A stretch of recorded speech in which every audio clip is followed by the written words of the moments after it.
Hi everyone, Sky here with another tutorial, and this time we're going to be tackling Genshin ears! So in this tutorial I'm going to show you how I made my Sucrose ears using just craft paint, scissors, and fluffy fur. I'm also going to show you the pattern that I used. Well, technically I made my own for Sucrose, as well as for Diona, Goru, Tiganari, and Yae Miko. I hope you enjoy watching and learn something. So we're going to start off with a section of small faux fur, our patterns, something to draw with, and we're going to trace it. Pretty straightforward and simple. Make sure you flip it over so you're actually tracing on the fabric side and you don't have to, worry about the fur.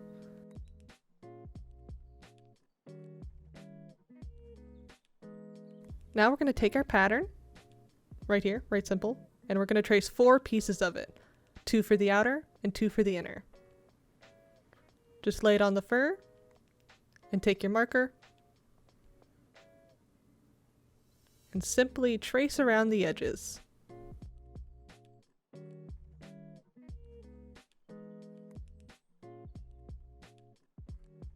And there's your fully traced out ear. Since we want this piece to be an outer, we have to add a small seam allowance just so it overlaps, so we have a nice clean edge on our ear.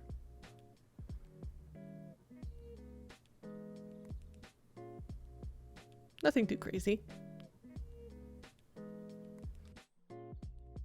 Now let's trace the inner ear. Pretty much the same sort of thing, just trace it out. And this one you don't need seam allowance, so it's all done. Make sure you mark which one is which.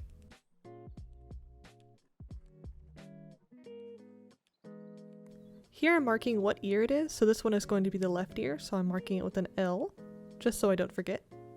And now I'm going to take my pattern and flip it over, so we can do the right sides. Pretty much the same system of you do the outer ear, trace that, add the seam allowance, and then you do the inner ear, which is just normal tracing. Here's a quick speed lap.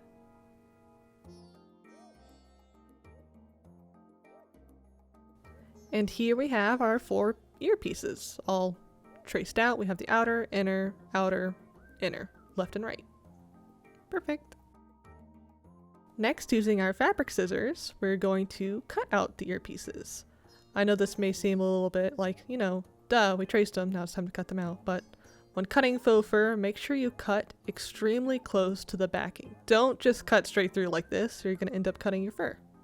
So just small snips all the way around each ear. It takes a little bit, but it's worth it.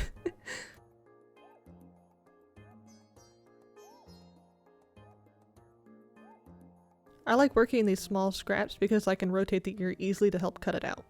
And here's a little furry triangle. Now that we have more furry triangles than we know what to do with, we're going to line them up and match them together so they lay nice and flat.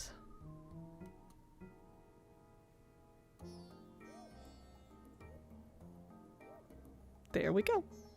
Now, they're a little floppy right now, so let's go ahead and add some structure. The 2 most common ways to add structures to ears is craft foam, this is 1mm, and some unknown gauge wire that I can bend easily with my fingers. I also have some just normal craft scissors that I can cut the wire with, and of course, a pen. Let's take our craft foam piece right here. This is just from Michael's in those big giant packets. Take our ear pattern and lay it on the foam. Here's me celebrating because it fit perfectly.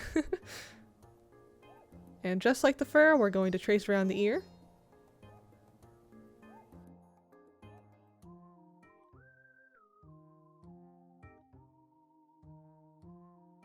Now that we have the foam pieces traced out, we're going to go ahead and cut them with the scissors. Most people use an X-Acto knife or a craft knife, but honestly I didn't want to ruin my desk, and a scissor works just fine.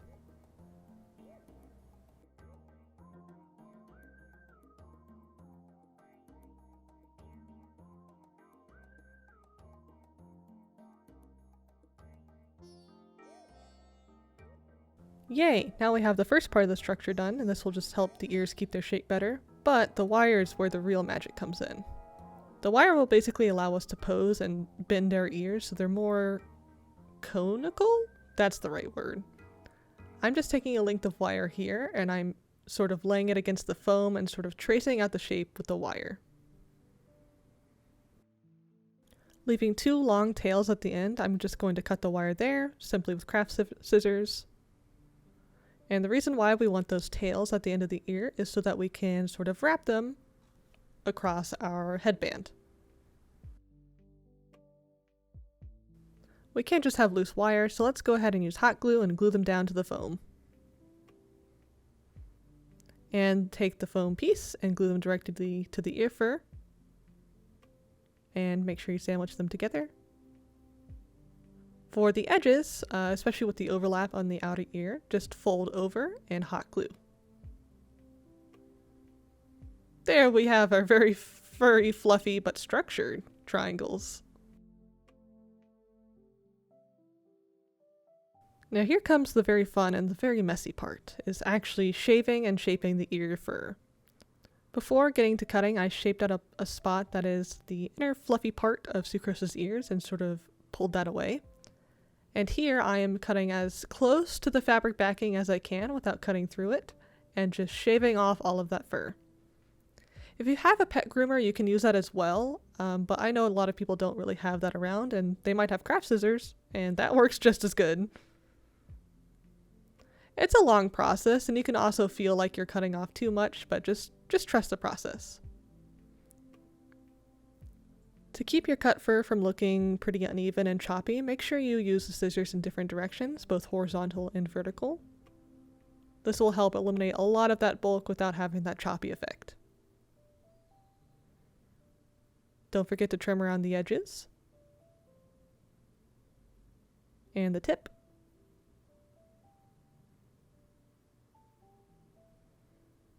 And if you have any loose pieces or loose hairs, make sure you use a nice wig brush to help, gather everything up. There you can see I bent it together to get more of an idea of how the inner fluff works, and here is the final ear.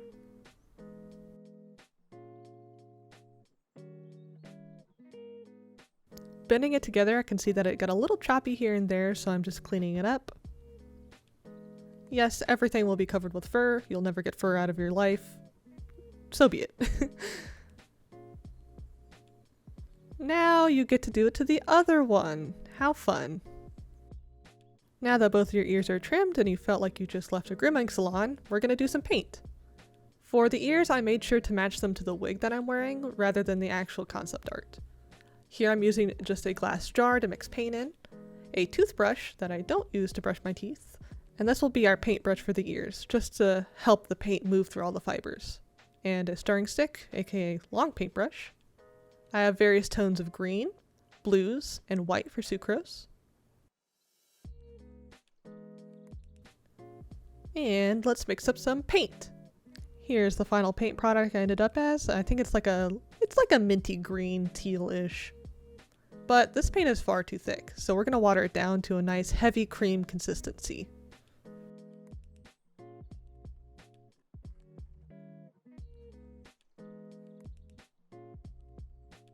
And now that we have our paint ready, let's take our trusty toothbrush and our ear that we want to paint. We can leave the insides white. Hers are a little bit cream, but I decided white will be a lot easier to do. And we're just going to paint the outside of the ear of this entire base color, even though her tips are darker.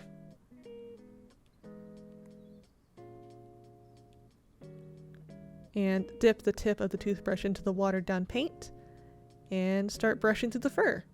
This is really fun. I like this method of painting a lot because you just go front and back, forwards, backwards, everything, just to get the paint really coated onto those fur fibers. And once you're done mixing in all the paint to the fur, you can just sort of flatten it out and it gives a nice, clean, slick look. If you don't want your ears to be this sort of painty, like sort of hard and crusty, just add more water to your paint mixture. Or if you're fancy, you could use pastels or an airbrush. Here's our completed base ear. So cute.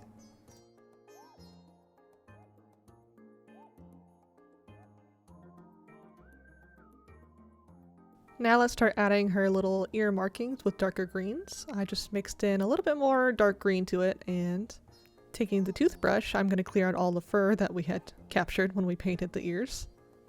sucrose.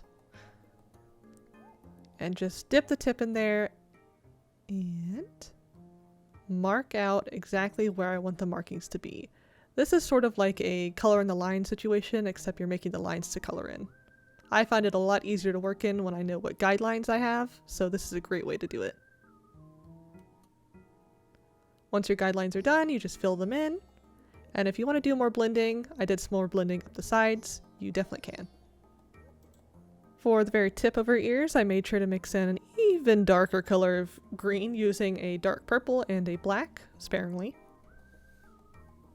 And just like I did for the medium shade, I'm going to do the same with the dark shade and just sort of mark out where I want to paint and fill in the lines.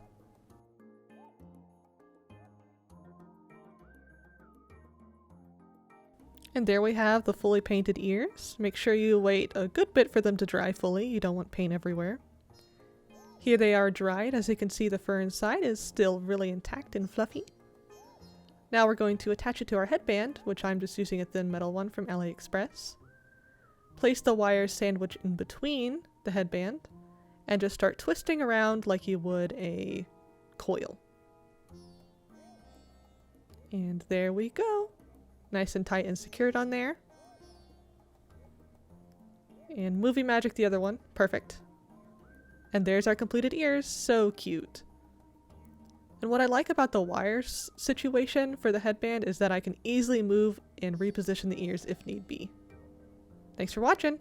Thank you so much for watching my tutorial, and just a reminder that you can get all of the Genshin Ears pattern packs on my Etsy, Skyline Stars Cosplay, or my Ko-Fi, Skyline Stars.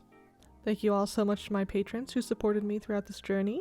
I want to do a special extra thanks to my forest tier patrons, PhoenixGhost, Bulls, Snow, and an extra thanks to my tree patrons, Nathan, Brandon, and Knucks. Thank you all so much.